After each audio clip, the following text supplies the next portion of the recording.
Oke, assalamualaikum warahmatullahi wabarakatuh. Selamat pagi, siang, sore, dan malam semuanya. Selamat datang kembali di perkuliahan kali ini, yaitu kewirausahaan tentang analisis sumber dana dan penggunaan dana oleh saya sendiri, Muhammad Zainul Lubis. Nah, untuk pendahuluan gitu ya, bagaimana sih analisis sumber dana tersebut? Dilakukan dengan menyusun sebuah laporan perubahan posisi kas ataupun laporan yang menunjukkan perubahan kas selama 2 periode dan memberikan alasan mengenai perubahan kas tersebut dengan menunjukkan sumber penggunaan. 2 periode ini bisa diestimasikan adalah kegiatan yang berlangsung selama 1 tahun ya. Yang pertama, berapa besar kenaikannya yang terjadi. Kedua, mengetahui dari mana dana diperoleh untuk berbagai kenaikan aktiva tersebut bila terjadi kenaikan dan kemana larinya ataupun pengeluaran dana tersebut bila terjadi penurunan aktiva. Ketika alasan yang baik untuk melakukan rekonstruksi dalam peminjaman. Analisa sumber dana dan penggunaan dana disebut juga analisa aliran dalam sebuah dana di sebuah perusahaan ataupun di sebuah wirausaha.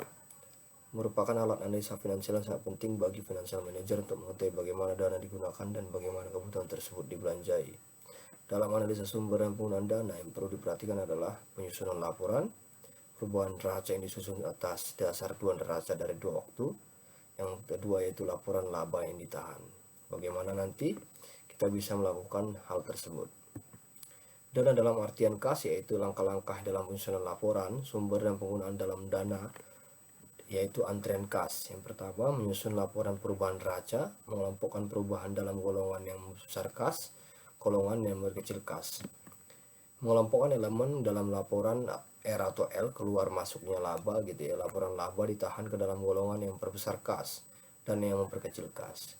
Yang keempat itu mengadakan konsolidasi dari informasi tersebut ke dalam laporan sumber dan penggunaan dana. Sumber dana berasal dari mana sih sebenarnya gitu ya. Perubahan dari elemen neraca 2 titik yang efeknya memperbesar kas ya, jadi ada disebut dengan perubahan neraca, itu merupakan sumber dana gitu ya, dari berbagai sumber dana. Yang pertama yaitu berkurangnya aktiva, lancar selain kas, itu merupakan sumber dana juga. Berkurangnya aktiva tetap, bertambahnya setiap jenis hutang, bertambahnya modal, adanya keuntungan operasional, ini merupakan sumber dana kalau kita mengatakan ini bicara tentang wirausaha. Lalu di dalamnya itu ada aktiva. Aktiva itu apa sih? Aktiva adalah segala kekayaan yang dimiliki oleh suatu perusahaan, biasa disebut seperti aset ya. Yang dimaksud dengan kekayaan ini adalah sumber daya yang dapat berupa benda atau hak yang dikuasai dan yang sebelumnya diperoleh perusahaan melalui transaksi atau kegiatan masa lalu. Nah, ini bisa disebut dengan aset perusahaannya. Jadi dia bisa berupa benda ataupun hak yang dikuasai. Lalu penggunaan dana terjadi bila adanya perubahan yang efeknya memperkecil kas, disebut sebagai penggunaan dana. Biasa digunakan juga sebagai pengeluaran. Adanya bertambahnya aktiva lancar selain kas, bertambahnya aktiva tetap, berkurangnya hutang gitu ya, berkurangnya modal, pembayaran dividen tunai, adanya kerugian operasional. Nah, ini yang menyebabkan nanti akan dari penggunaan dana dan akan efeknya memperkecil kas. Nah, neraca gitu ya. Kalau kita lihat di sini adalah dalam neraca itu ada aktiva, kas, efek, piutang, inventory, mesin, aktualisasi depresiasi ya, bangunan ya, depresiasi tanah, jumlah aktiva. Nah, kalau kita lihat di sini ada contohnya gitu ya. Tahun 2012, 2013 melakukan kas gitu ya, 600, 2012, 2013 700, sehingga debit yang tersisa itu 100 gitu ya. Kalau kita lihat di sini. Lalu kalau kita bicara efek gitu ya, 700 dengan 500, nah terjadi pengurangan nih, penurunan, sehingga akan terjadi kredit, sehingga akan terjadi uang masuk gitu ya. Kredit adalah uang masuk dan debit adalah uang keluar. Nah, ketika misalnya kita lihat dari tahun 2012 2013 itu tentang mesin, nah ini terjadi juga debit yaitu sebanyak 1000. Nah, di sini kita bisa melihat bahwasanya kredit terjadi yaitu pada efek piutang, teorisasi dan depresiasi gitu ya. Di tanah akan mengeluarkan debit ya, jadi sehingga ini aktivanya akan menurun nih. Nah, jadi kalau kita lihat aktiva secara keseluruhan gitu, keseluruhan yang ada di sini, aktiva ini akan menambah gitu ya, dengan nambah 1000. Nah, kita lihat lagi di sini jumlah hutang dan modal sendiri ya. Jadi di sini bisa menghasilkan utang wesel yang menghasilkan kredit, 10% obligasi, laba ditahan gitu ya. Lalu jumlahnya itu kredit dengan debit itu sebanding, sehingga perusahaan tersebut akan balance. Nah, bidang usaha dalam kelompok kreatif selama tahun 2012 terdapat keuntungan bersih selama pajak sebesar 1.500 dan dibayarkan cash dividend yaitu 700. Dari data tersebut dapat di atas susun laporan 90 berikut. Sumber dan penggunaan dana yang berasal dari unsur modal kerja sendiri karena perubahan yang hanya menyangkut unsur aktiva lancar dan hutang lancar. Sumber yang berasal modal kerja itu berkurang aktiva tetap, bertambahnya setiap jenis hutang, bertambahnya modal, adanya keuntungan operasional.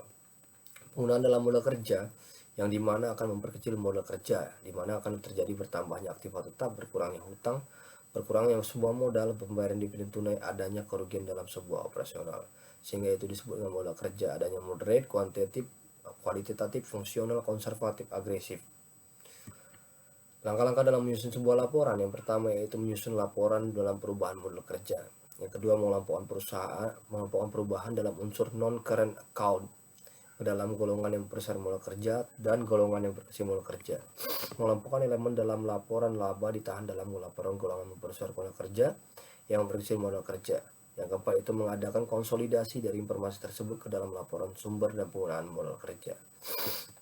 Anggaran berbasis kinerja ataupun ABK, performance based budget, yaitu PBB adalah prosedur ataupun mekanisme untuk memperkuat keterkaitan antara dana yang diberikan kepada instansi, lembaga pemerintah dengan outcome ataupun hasil dampak melalui pengalokasian anggaran yang didasarkan pada informasi formal tentang kinerja. Informasi kinerja disebut dengan formal, informasi mengenai ukuran kerja, performance measure, ukuran biaya untuk menghasilkan masing-masing kelompok, output dan outcome, dan penilaian atas efektivitas dan efisiensi belanja melalui berbagai alat analisis. Tujuan adalah untuk meningkatkan efisiensi alokasi dan produktivitas allocative and productive efficiency dari belanja pemerintah. Itu menurut Matt dan Jim tahun 2005. Hambatan permasalahannya apa? Yaitu pertama, perusahaan nomenklatur program terkait belum mempertimbangkan aspek-aspek pengukuran kinerja yang biasa disebut dengan SMART, analisis SMART, yaitu specific, measurable, attainable, relevant, dan timely. Yang kedua itu kebutuhan pengukuran kinerja program yang berbeda-beda menurut peraturan dan kementerian teknis seperti Mendagri, Menpan, dan LAN. Sehingga pada saat perumusan hasil outcome terdapat tumpang tindih makna pengertiannya, apakah untuk mengukur kinerja program atau kegiatan. Yang ketiga, relevansi antara keluaran output dengan hasil outcome sehingga menyulitkan dalam evaluasi kinerja di akhir tahun. Cukup sekian perkuliahannya, yaitu kewirausahaan dengan sumber dana dan penggunaannya itu pada minggu 11, jadi mudah-mudahan kita mendapatkan manfaatnya ya. Mudah-mudahan kita dapat dalam keadaan sehat selalu. Jika ada pertanyaan mungkin bisa dikomunikasikan via WA yaitu WhatsApp group ya. Dan saya sangat terbuka sekali. Mudah-mudahan kita tetap sehat selalu dan tetap semangat. Saya tutup. Wassalamualaikum warahmatullahi wabarakatuh. Selamat pagi, siang, sore, malam semuanya. Sampai jumpa di pertemuan kuliah minggu ke-12 atau pertemuan ke-12.